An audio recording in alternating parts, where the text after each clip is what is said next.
Okay, so today we are going to be talking about inverse operations. We are going to be using inverse operations to solve equations.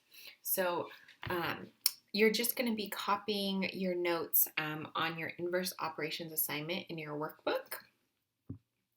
So inverse operations are actions that undo each other. To better understand inverse operations, make a list of everyday life actions that undo each other. So we have everyday life inverses, our action, and our inverse. So if the action is to write, the inverse, how we undo that is to erase. If we fill a cup, how do we undo that? We empty a cup.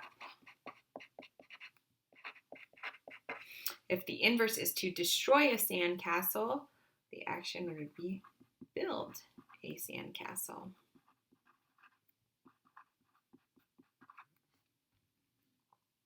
Okay, and I'll let you fill out 3 of your own.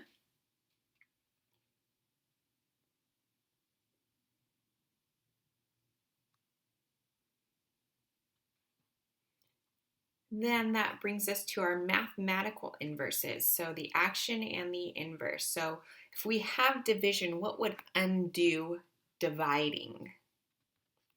Multiplying.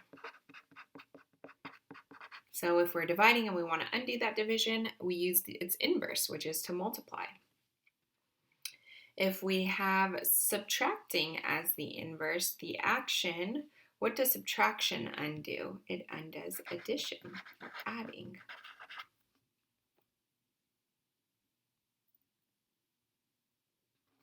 If the inverse is to add, what would that be undoing? That would be subtraction. If we subtract, we can undo that by adding. And the square root undoes what? The squaring. If we multiply and we want to undo that, we would divide.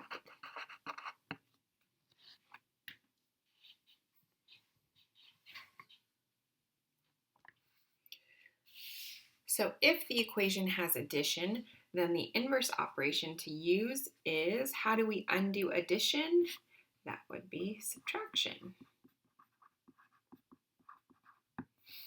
And why do we want to undo that addition? Because when we subtract 5 from both sides, we can see that x equals 22 minus 5, which is 17.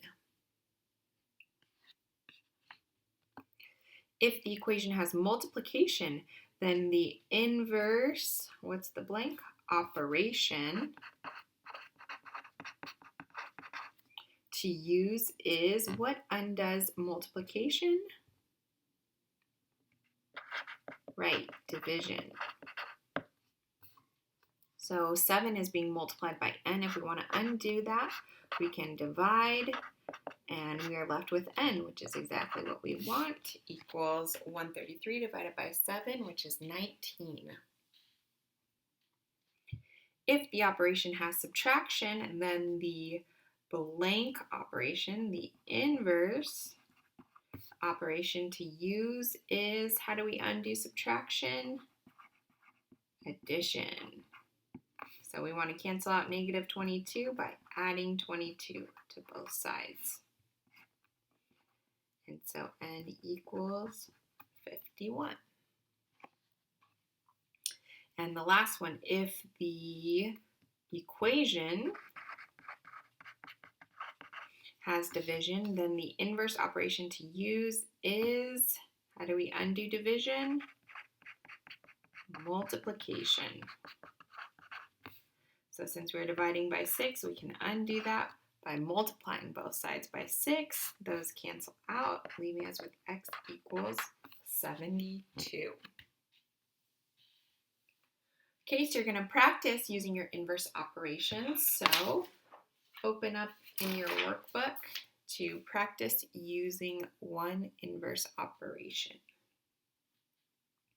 Number 1, we have x plus 5 equals 11. So the equation has, what does it have right now? It has addition.